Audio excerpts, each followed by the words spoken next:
Hello दोस्तों, जब हम अपनी सांस पर ध्यान देते हैं, मंत्र जप से या आत्मा के प्रकाश पर ध्यान देते हैं, धीरे धीरे मन की चंचलता हमारी कम होती है और आत्मा का अनुभव होने लगता है।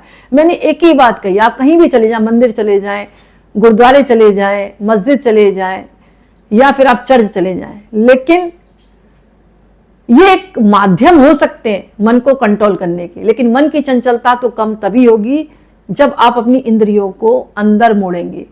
बाहर देखेंगे तो इंद्रियां अंदर कभी नहीं मुड़ेंगी। स्वयं से प्रश्न करें, प्रतिदिन कुछ देर शांत बैठकर पूछे, मैं कौन हूं, ये शरीर हूं या कुछ और हूं। ध्यान और प्राणायाम करें, सांस को देखें, आ रही है जा रही है, आ रही है जा रही है, और सोचे मेरा वजूद किससे, इस सांस से है। और जो भीतरी शक्ति है वो सांस से आ रही है जा रही है। संतों के शास्त्रों, अच्छे विचारों का संग करना, इससे भी हमारी कहते हैं ना विवेक बुद्धि जागृत होती है। निस्वार्थ सेवा करना, निस्वार्थ सेवा से अहंकार मिटता है, आत्मा प्रकट होती है।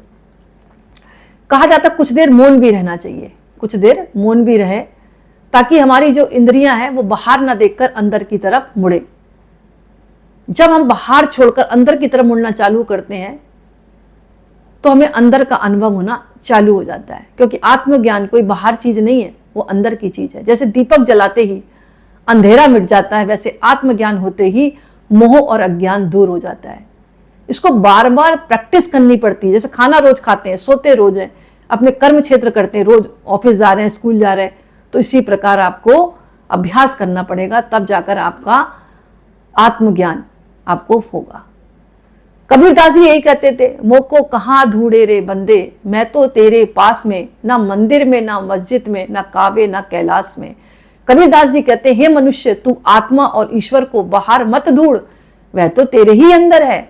ना वह मंदिर में है, मस्जिद में छिपा है, ना पर्वतों में, बल्कि तेरे हृदय में ही है।